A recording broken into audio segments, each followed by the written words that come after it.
జనాలు సుతం ఇడిచిపెట్టారు. టమాటాలు ఫ్రీగిస్తున్నారంటేనే ఇడిచిపెట్టకుండా దండయాత్ర చేస్తారు.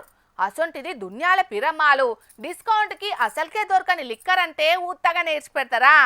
ఆఫర్లు పెడితేనే అర్ధ కిలోమీటర్లు లైన్ కడుతుంటారు. అసొంటిది ఫ్రీగా కండ్ల ముంగట కానొస్తే ఊకుంటారా?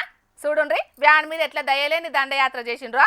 చిన్న పెద్ద ముసలి ముత్క ఆడ మొగ తేడాలేం లేకుండా మత్తెక్కిచ్చే లిక్కర్ బండి మీద దయలేని దండయాత్ర చేస్తున్నారు కదా. ఒక్కొక్క సీస కాదు షేర్ఖాన్, కాటన్లకు కాటన్లు లెక్కలేనన్ని సీసలు కీసల పెట్టుకొని ఒకటే పారి ఎత్తుకపోతాం. ఎవలాప్తారో చూద్దామన్నట్టే కథన రంగంలకు కాలు దువ్వుతున్నారు కదా వీళ్ళు.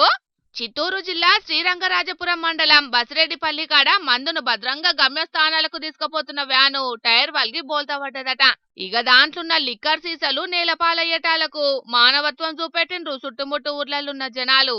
లిక్కర్ సీసాలకు ఏం కాకుండా భద్రంగా ఎవలింటికి వాళ్ళు కాటన్ల కొద్దీ సీసాలను తీసుకుపోయిండ్రు. తువ్వాలలు పెయ్యి మీదున్న లుంగీలని చూడకుండా సీసాలను సదురుకుపోయేటందుకు ఎనలేని తిప్పలు పడ్డారు. కార్వేటి నగరం మండలంలోన్న ఓ వైన్స్ దుకాణానికి కస్టమర్ దేవుళ్లకు ఈ మందు అందించేటందుకు వ్యాన్ పోతుండేనట. కానీ పాపం ఎండలు మండి టైర్ తుస్సుమనేటాలకు బీరన్నలకు చీల్డ్ బీర్లు అందకుంటాయినాయి. ఎర్రమందు దాగేటోళ్ల కుత్కే తడవకుంటాయింది. ఈ టక్కరైన ట్రక్కులున్నోళ్లను ఎవ్వలు పట్టించుకోలేదట. కానీ కీసెలకు దెబ్బలు దాకినాయి అని మస్తు ఫీల్ అయినరట మందు ప్రేమికులు. దీంట్లో దగ్గర దగ్గర 10 లక్షల మాలుండనట. పలిగిపోయిన సీసాల మీద మానవత్వం చూపెట్టి మంచిగున్న సీసాలను సంచిలో చదురుకుపోయినరట. ఇక అక్కడ మనుషుల దండయాత్రను ఎవలో వీడియో తీసి పెడితే మందు ప్రేమికుల బండారం బయటపడ్డది.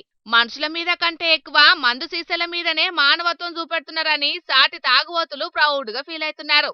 లీడర్లు చూస్తున్నారు కదా మనోళ్ళకి మందంటే ఎంత పాయరమో. ఇక రేపు రేషన్ బియ్యం తోటి కూపన్ కార్డు కింద మందు సీసాలని సుతం సబ్సిడీలు ఇస్తే మంచిదని అనుకోబట్టిండ్రు లిక్కర్ దాగి సర్కార్ను నడుపుతున్న కామన్ జనాలు.